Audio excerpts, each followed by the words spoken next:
Assalamualaikum warahmatullahi wabarakatuh. Innal hamdalillah nahmaduhu wa nasta'inuhu wa nastaghfiruh wa na'udzu billahi min shururi anfusina wa min sayyiati a'malina. Man yahdihillahu fala mudilla lahu wa man yudlil fala hadiya lahu. وأشهد أن لا إله إلا الله وحده لا شريك له وأشهد أن محمدا عبده ورسوله لا نبي بعده. اللهم صل وسلم وبارك على محمد صلى الله عليه وعلى آله وأصحابه ومن تبعهم بإحسان إلى يوم الدين. أما بعد. Ikhwatal iman, a'izzakumullah. Malam ini kita akan melanjutkan pembahasan kitab Aqidatul Tauhid, memasuki bab baru, yaitu bab yang ketiga insyaallah, Tauhidul Uluhiyah. Tauhid Uluhiyah. Di sini ada sekitar 8 pasal yang harus kita bahas, mulai dari makna tauhid uluhiyah sampai kepada penjelasan tingkat agama atau martabatul Islam, mulai dari tingkat yang paling basic Islam, iman, sampai dengan ihsan. Mulai dari pasal yang pertama, al-faslul awal fi bayani makna tauhidil uluhiyati wa annahu mawdu'u da'watir rusuli. Penjelasan tentang makna tauhid uluhiyah dan bahwasannya dia merupakan intisari dakwah para rasul. Tauhidul uluhiyah, tauhid uluhiyah atau disebut juga al-uluhiyah hiya al-ibadah. Berarti kalau al-uluhiyah itu al-ibadah, tauhid uluhiyah berarti tauhidul ibadah. Sama, cuman beda dari sisi sudut pandangnya. Tauhid uluhiyah ini berkaitan dengan sifat uluhiyah Allah. Adapun tauhid al-ibadah itu dari sudut pandang seorang hamba, bahwa dia memiliki sifat yang harus beribadah kepada Allah. Wa tauhidul uluhiyah, tauhid uluhiyah itu huwa ifradullah ta'ala bi af'alil ibadi allati yaf'alunaha ala wajhi taqarrubi wal masyru'. Tauhid uluhiyah adalah mengesahkan Allah yang maha tinggi, yakni pada sudut pandang amal perbuatan seorang hamba yang ia mengerjakan amal perbuatan itu dalam rangka untuk taqarrub kepada Allah, yakni mendekatkan diri kepada Allah, al-masyru' sesuai dengan yang disyariatkan. Jadi kalau hanya niatnya taqarrub saja tanpa melalui proses penetapan syariat, nanti orang bisa ngawur buat ibadah sendiri. Yang penting tujuannya adalah mendekatkan diri kepada Allah. Akhirnya dia buat perantara, membuat wasilah. Ketika ditanya kenapa kau buat wasilah, ini dalam rangka mendekatkan diriku kepada Allah sedekat-dekatnya. Padahal Nabi tidak mencontohkan cara-cara seperti itu. Jadi ada 2 komponen di sini, mengesahkan Allah dalam sudut pandang amal ibadah yang dilakukan seorang hamba. Yang pertama dalam rangka untuk mendekatkan diri kepada Allah sesuai dengan apa yang disyariatkan. Kaddu'ai wan nadri wan nahri, seperti doa, bernadar, berkurban, warraja'i wal khawfi wat tawakkuli warrahbati warrahbati wal inabah, seperti berharap, rasa takut, berserah atau bersandar diri kepada Allah, harap-harap cemas, wal inabah, termasuk juga kembali bertobat kepada Allah Jalla wa Ala. Wa hadha an-naw'u min at-tauhid huwa mawdu'u da'watir rusuli min awwalihim ila akhirihim. Inilah jenis-jenis tauhid, yakni tauhid uluhiyah, yang merupakan intisari dari dakwah para rasul yang diutus mulai dari awal sampai terakhir. Berarti mulai dari siapa? Kalau mulai dari awal dakwah para rasul, mulai dari awal, mulai dari siapa? Hah? Adam apa Nuh? Nuh apa Adam? Dakwah para rasul. Rasul pertama siapa?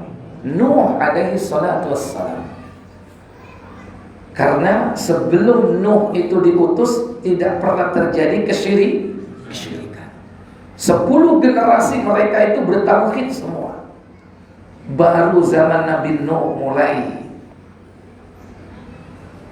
syaitan berhasil menyesatkan manusia untuk melakukan dosa yang paling besar, akbarul kabair, yaitu asyirku billah.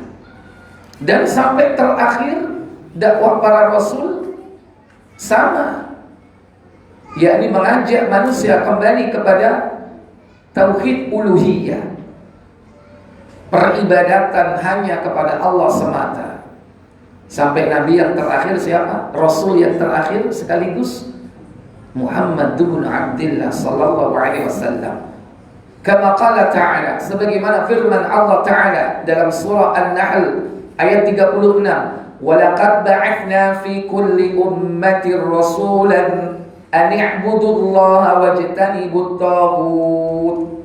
Dan sungguh telah kami utus pada setiap umat seorang rasul di mana mereka menyerukan an i'budullaha, sembahlah Allah, wajtanibut taghut, dan jauhilah taghut.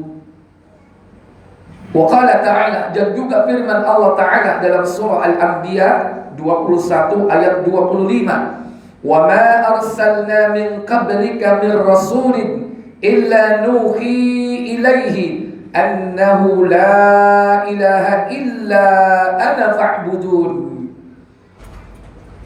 Dan tidaklah kami mengutus para rasul sebelum kalian, melainkan telah aku wahyukan kepada mereka bahwasannya tidak ada ilah sesembahan yang hak kecuali aku, fa'budun, maka sembahlah aku. Makna fa'budun di situ sama dengan liya'budun, yakni yuwahhidun, yaitu mengesahkan Allah. Wa kullu rasulin yabda'u da'watahu liqaumihi bil amri bit tauhidil uluhiyah.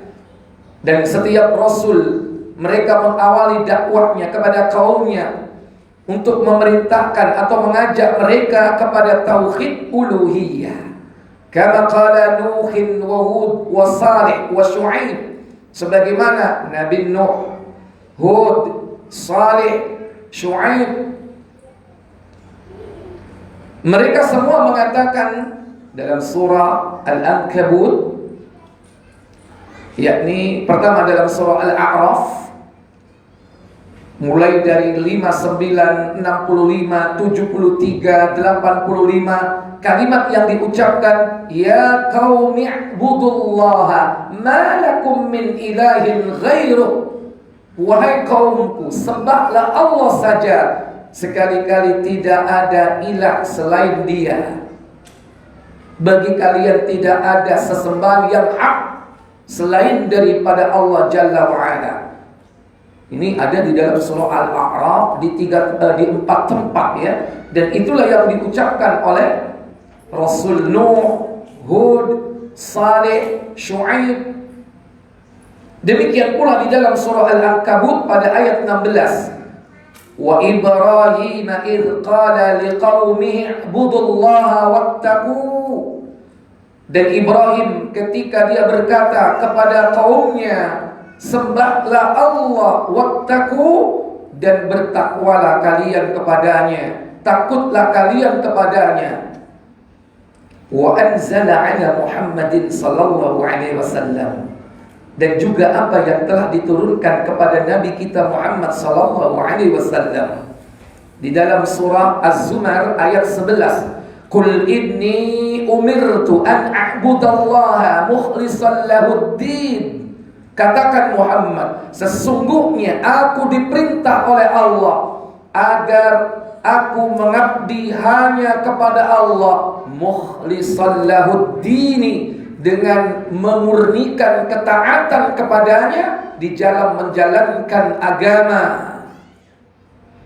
Wa qala sallallahu alaihi wasallam, dan juga sabda Nabi sallallahu alaihi wasallam fi sahihain, dalam hadis Bukhari dan Muslim, qala Nabi sallallahu alaihi wasallam, umirtu an uqatilan nasa, aku diperintah untuk memerangi manusia hatta yashhadu, hingga mereka bersaksi alla ilaha illallah, bahwasanya tidak ada ilah kecuali Allah, wa anna Muhammadar Rasulullah, dan bahwasanya Muhammad adalah utusan Allah.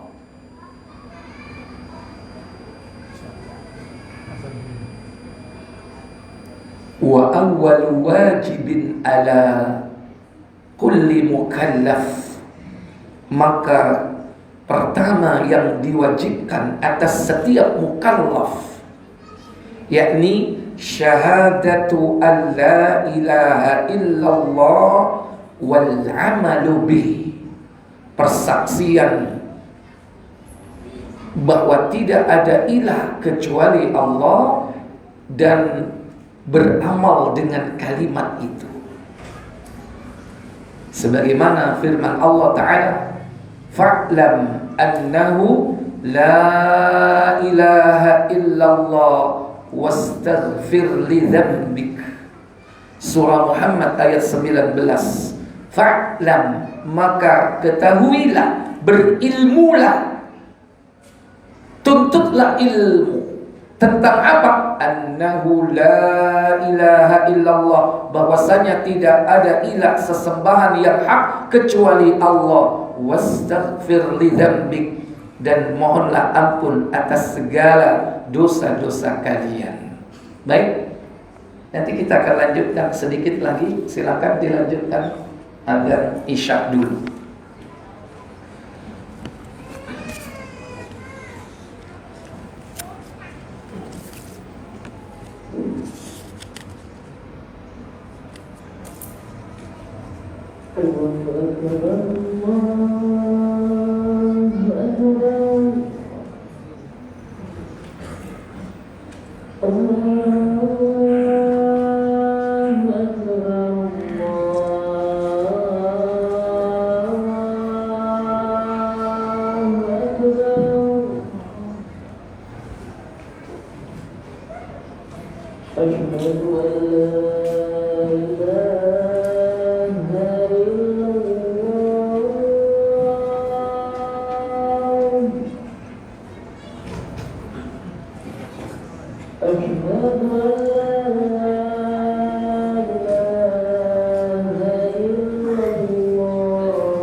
Baiklah Bapak Ibu, saudara-saudari sekalian, kita akan tuntaskan pasal pertama dari bab ini. Kata muallif, wa awwalu ma yu'maru bihi man yuridu ad-dukhuli fil Islam, dan pertama yang diperintahkan bagi orang yang hendak memasuki agama Islam, an-natiqu bisyahadatain, yakni mengucapkan dua kalimat syahadah, terdiri dari syahadatut tauhid wa syahadatur risalah, yakni asyhadu an la ilaha illallah wa asyhadu anna muhammadar rasulullah. Fatabayyana min hada, maka jelaslah dalam hal ini, anna tauhid al-uluhiyyati huwa maqsudu da'watir rusul, bahwasannya tauhid uluhiyah itu adalah merupakan maksud dan tujuan dakwah seluruh para utusan. Berapa jumlah utusan Bapak Ibu? Jumlah rasul berapa? 313 rasul. Banyak. Wasummiya bidzalik, dan disebut demikian li'annal uluhiyata wasfullahi ta'ala, karena al-uluhiyah adalah merupakan sifat Allah yang maha tinggi. Ad-dalu alaihi ismuhu ta'ala Allah. Hal ini ditunjukkan dari nama Allah Ta'ala yang ada pada lafzul jalalah, yakni Allah. Dari dasar kata itulah maka terbentuk kalimat al-uluhiyah, dan itu merupakan wasfullah, sifat Allah. Fallah, maka Allah terkandung di dalamnya dzul uluhiyah, yang memiliki keuluhiyahan. Apa yang dimaksud keuluhiyahan? Ai al-ma'bud, yaitu sesembahan. Wa yuqalu lahu tauhidul ibadah, dan juga apabila dikatakan sebagai tauhid ibadah, tauhidul uluhiyah sama dengan tauhidul ibadah. Bi'atibari annal ma'budiyata wasful 'abdi. Hal ini berkaitan dengan, yakni bahwa al-ubudiyah merupakan sifatnya seorang hamba. Kalau al-uluhiyah itu sifat Allah. Kalau al-ubudiyah itu merupakan bentuk dari sifat seorang hamba yang harus mengabdi hanya kepada Allah. Haitsu innahu yajibu alaihi ay ya'budallaha mukhlishan fi dzalik, di mana sesungguhnya mereka diwajibkan untuk mengabdi hanya kepada Allah secara murni, lihajatihi ila rabbih wa faqrahu ilaihi, di mana mereka bergantung kepada Rabb-nya dan membutuhkan Rabb-nya. Karena kita ini adalah fakir di hadapan Allah, butuh kepada Allah. Qala Asy-Syekhul Islam Ibnu Taimiyah rahimahullah taala, berkata Syekhul Islam yakni Imam Ibnu Taimiyah, wa'lam anna faqral 'abdi ila Allah, dan ketahuilah bahwasanya seorang hamba itu sangat membutuhkan kepada Allah. Ayya'budahu la yusyriku bihi syai'a, yaitu dengan mengabdi kepadanya, beribadah kepadanya, tidak menyekutukan sesuatu, menyekutukan Allah dengan sesuatu apapun. Laisa lahu nadhirun wa yuqasu bih, dan dalam hal ini tidak ada satupun bandingannya kebutuhan hamba kepada Allah dalam rangka untuk apa? Mentauhidkan Allah. Itu kebutuhan yang paling utama dan pertama. Lakin yushabbihu min ba'dil wujuhi hajatil jasadi ila ta'ami wasyarabi. Akan tetapi sebagian dari kebutuhan hajat manusia itu mirip dengan kebutuhannya terhadap at-ta'am wasyarab, yaitu kebutuhannya kepada makan dan minum. Wa bainahuma furuqun katsiratun. Akan tetapi keduanya, antara kebutuhan kita kepada tauhid, mengesahkan Allah, dengan kebutuhan kita kepada makanan dan minuman, itu perbedaannya sangat banyak sekali. Fa inna haqiqatal 'abdi qalbuhu wa ruhuhu, karena sesungguhnya hakikat seorang hamba itu adalah hatinya dan ruhnya. Karena Allah tidak melihat kepada fisik, yang dilihat itu adalah hati, ruh. Dalam sebuah riwayat hadis, coba Muslim nomor 2194, coba dicek, bahwa Allah itu tidak melihat kepada rupa dan tidak melihat kepada harta, tetapi Allah itu melihat kepada hati, dan refleksi dari hati itu adalah amal saleh. Apa kata Nabi? Dari Abu Hurairah radhiyallahu anhu, katanya Rasulullah SAW bersabda. Apa sabda beliau? Sesungguhnya Allah tidak melihat kepada rupa dan hartamu. Nah, innallaha la yanzuru ila suwarikum wa amwalikum. Sesungguhnya Allah tidak melihat kepada rupamu, kon ganteng apa elek. Enggak, di hadapan Allah enggak ada artinya. Karena justru itu adalah karunia dari Allah.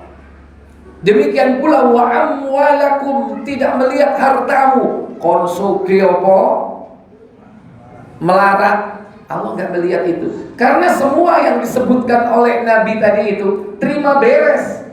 Ganteng elek terima beres enggak? Pernah enggak kita request, ya Allah, takdirkan aku nanti kalau lahir hidungku mancung? Pernah enggak request seperti itu? Enggak. Wis moro-moro, ya Allah kok pesek. Terima beres. Yang ganteng senang, putih kulitnya bangga. Tapi Allah nggak lihat itu, sekalipun manusia melihat. Nah, kita sebetulnya pengen dilihat Allah atau pengen dilihat manusia, itu masalahnya.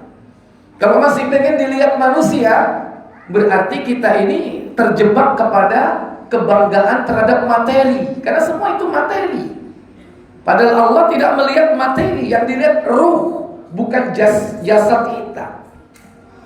Walakinnallaha, tetapi Allah melihat kepada hati dan amalmu. Walakinnallaha yanduru ila qulubikum wa a'malikum. Akan tetapi Allah melihat kepada hatimu dan amal perbuatanmu. Antara hati dan amal sesuatu yang sangat berkaitan. Ya. Dalam hadis yang lain ada inna fil jasadil mudghah in saluhat saluhal jasadu kullu.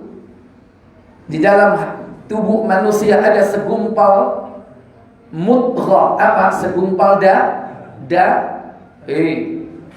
bukan segumpal darah. Kalau segumpal darah itu alaqah. Itu mudghah, segumpal apa? Daging yang sakepel gitu. Kalau alaqah segumpal darah, mudghah segumpal daging. Baik. Insaluhat, jika segumpal daging itu baik, maka baik seluruhnya. Kata Nabi, ada wahiyal qalbu, itulah hati. Tapi dimaknai qalbu itu kadang dengan jantung, kadang digabung si jantung. Jadi Allah itu melihat hamba hati dan ruhnya. Wahia, oleh karenanya la salaha laha illa bi ilahiha Allahu alladzi la ilaha illahu. Maka tidak akan baik seseorang itu melainkan dengan yakni ilahnya, sesembahannya, yaitu Allah, yang tidak ada sesembahan yang hak kecuali Dia. Maka ruh manusia itu tidak akan menjadi baik kalau dia tidak bersama Allah. Kalau dia jauh dari Allah, apalagi menjadi musuhnya Allah, maka alamat dia akan binasa. Fala tatma'innu fid dunya illa bi dzikrih. Maka tidaklah seseorang itu tenang dalam kehidupan dunia ini melainkan dengan mengingatnya, mengingat Allah. Ala bi dzikrillah tatma'innul qulub. Karena sesungguhnya dengan mengingat Allah akan menjadikan hati tenang. Mengingat Allah, mengingat ayat-ayatnya, mengingat hukum syariatnya. Maka kalau orang dalam hidup bermuamalah, dia ingat Allah, berarti dia landasi muamalahnya dengan syariat, tidak menyimpang dari hukum Allah. Berarti dia ingat Allah, jual belinya tidak gharar, hutang piutangnya tidak riba, muamalahnya tidak maisir atau spekulasi. Jika hidupnya menjadi tenang. Kalau kita dengan cara yang haram bermuamalah mendapatkan maisha, hidup nggak akan tenang. Apa meneh sugih karena nipu wong. Tenang nggak? Muridnya nggak tenang. Wedi konangan. Akhirnya gak iso netep pindah rono pindare, wedi kepethuk nggak tenang. Walau hasala li'abdi ladzatis sururi bi ghairillah fala yadumu dzalik. Sekiranya seseorang hamba mendapatkan kelezatan, kesenangan bi ghairillah, tanpa Allah atau berasal dari selain Allah, fala yadumu dzalik, hal itu tidak akan lama, akan sementara. Bal yantakilu min nau'in ila nau'in, bahkan dia akan berpindah dari satu jenis ke jenis lain. Wa min syakhsin ila syakhsin, berpindah dari satu orang ke orang yang lain. Artinya orang kalau mendapatkan kenikmatan dunia dari selain Allah, dia akan bingung mencari hakikat siapa yang dapat memberikan ketenangan, sehingga dia gampang pindah-pindah. Mari nyembah hewan, nyembah kuburan. Mari kuburan nyembah gerumbul. Gak puas nyembah dewa wedok sing ayu. Kenapa? Karena batil, dia akan pindah dari satu jenis ke jenis yang lain karena belum menemukan Allah. Lihat Nabiullah Ibrahim, awalnya dia melihat bintang gemerlap di langit. Setelah itu dia pindah kepada yang lebih besar, yaitu rembulan yang terang di malam purnama. Setelah itu tenggelam, dia melihat yang lebih terang benderang di pagi hari. Apa itu? matahari, karena dia belum menemukan yang sebenarnya. Maka dia akan apa? Pindah, yantakilu ila naw' minan naw' ila naw', dari satu jenis ke jenis yang lain. Sama, dari satu orang ke orang yang lain. Wa amma ilahu, dan adapun Allah, ilahu, yakni Rabbnya, ilah sesembahannya yang hak, fala budda lahu minhu fi kulli halin wa kulli waqtin wa aynama kanu fahuwa ma'ah.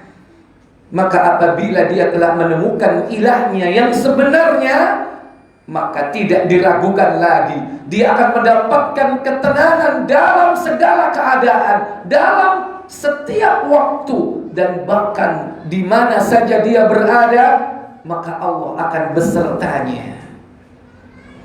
Ikhwatal iman, aizakumullah.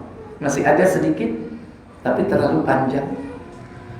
Saya pikir cukup di sini mewakili dari apa yang disampaikan oleh Imam Ibnu Taimiyah, dan ini terdapat nukilannya dari Majmu' Fatawa jilid pertama halaman 24. Wallahu a'lam.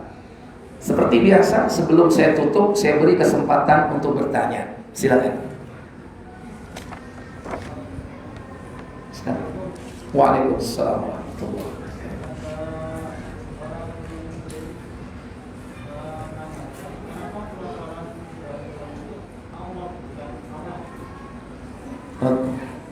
Agak nggak jelas. Maskernya dibuka. Ya, kalau ngomong jangan ditutup. Ceramah juga begitu, ustadznya diingatkan kalau ceramah jangan ditutup. Ya, kalau ceramahnya 1 jam ya ngelek karbon dioksidanya sendiri. Ya, ingatkan ustadz, buka aja, lega. Dan kalau ini masih ada masker, rasanya nggak bisa mangap, kayak ditahan. Ya, jenggotmu yo panas kadang-kadang, kena abahmu ya kan, ngono lho ya, mbok jangan lebay gitu lho. Nek ceramah yo dicoplok ngono lho ya, ceramah sih gawe masker ya gitu ya. Kalau kita kumpul-kumpul pakai masker ya, silakan.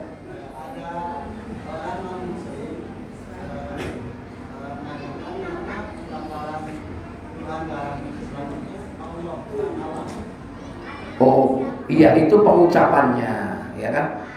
Jadi kenapa kok nggak Allah? Kalau bilang Allah itu berarti bukan orang Islam. Kemungkinan dia Nasrani, ya kan? Kenapa? Ya mungkin Nasrani dalam hal ini orang Nasrani yang di Indonesia, yaitu Kristen ataupun Katolik. Karena kalau Allah itu di Indonesia kan, ya tulisannya kan A-L-L-A-H, Allah. Sementara dia nggak belajar ngaji, ya, dia nggak belajar ngaji. Kalau anak-anak kita atau kita sejak kecil bacaan tafkhim, bacaan tarqiq kan ada kan, ya, bacaan tebal dan tipis. Itu bagian daripada ilmu tajwid, dan itu pelajarannya anak TK. Makanya anak TK kita meskipun tulisannya A-L-L-A-H tetap bacanya apa? Allah. Ya kan? Tidak mungkin Allah. Nah, tapi kalau Nasroninya itu dari Timur Tengah, insya Allah tetap sama seperti kita. Karena apa? Mereka orang Arab.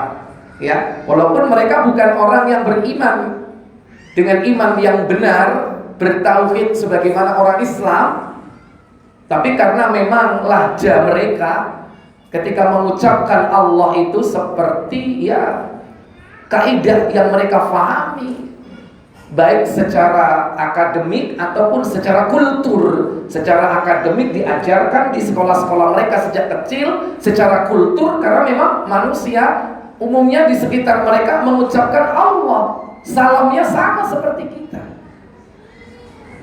Kayak hati-hati, mereka juga salam. Karena di Timur Tengah itu banyak orang-orang Nasrani, banyak. Terutama di mana? Hah? Ya antum cari secara geografis letaknya yang banyak, secara demografis ya, kependudukan mana penduduk non muslim yang di negeri Islam ya, yang banyak itu.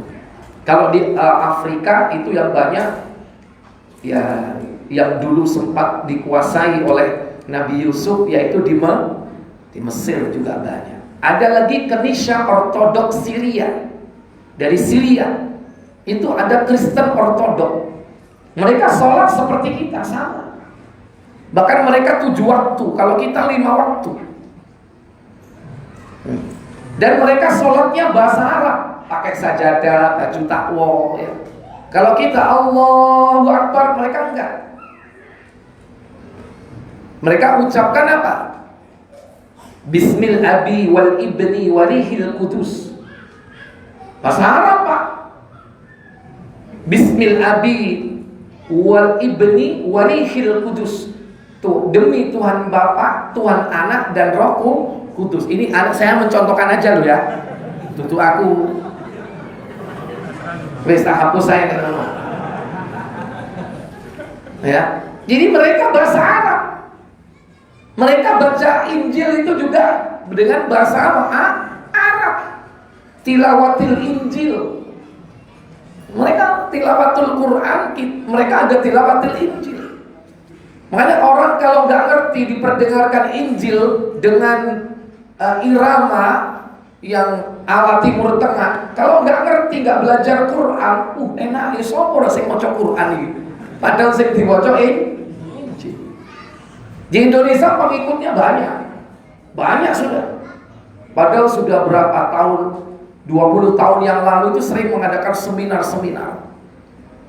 Dulu seingat saya ada tokoh artis yang mengikuti Kenisah Ortodoks Syria ini. Kalau nggak salah itu Roy Martin. Senenganmu ibu, ya kan? Ya kan? Karo nih sampai nanti. Jadi kadang mereka sudah berdakwah melalui kaos. Di mobil juga sering ada stiker. Di belakang tulisannya apa? Abana. Apa? Bapak kami. Maksudnya Tuhan Bapak. Kalau nggak ngerti, apa ya kaligrafi ini? Padahal artinya Tuhan Bapak. Repot nih nggak ngerti bahasa Arab. Terus pokoknya angger tulisan Arab dianggap Quran. Ono wong maca syair-syair cinta karena bahasa Arab dipikir solawat. Sing nemen maneh dipikir donga, amin. Diamin no ya. Padahal syair-syair cinta. Ayo, perlu belajar bahasa Arab ya. Jadi orang Nasrani kalau tanya seperti itu, ya karena kita membacanya sesuai dengan sumber di mana Nabi mengajarkan kitab kepada umatnya, yaitu dengan bahasa Arab yang fasih, dan bahkan ada 7 huruf atau istilahnya ada 7 qiraah. Nabi diajari oleh malaikat Jibril 7 macam qiraah, dan Nabi pun membolehkan dan membenarkan 7 macam qiraah tersebut dipelajari. Wallahu a'lam. Saya pikir cukup sampai di sini, semoga bermanfaat untuk kita. Kita tutup dengan kafarat majelis. Subhanakallahumma wa bihamdika asyhadu an la ilaha illa anta astaghfiruka wa atubu ilaik. Wassalamu alaikum warahmatullahi wabarakatuh.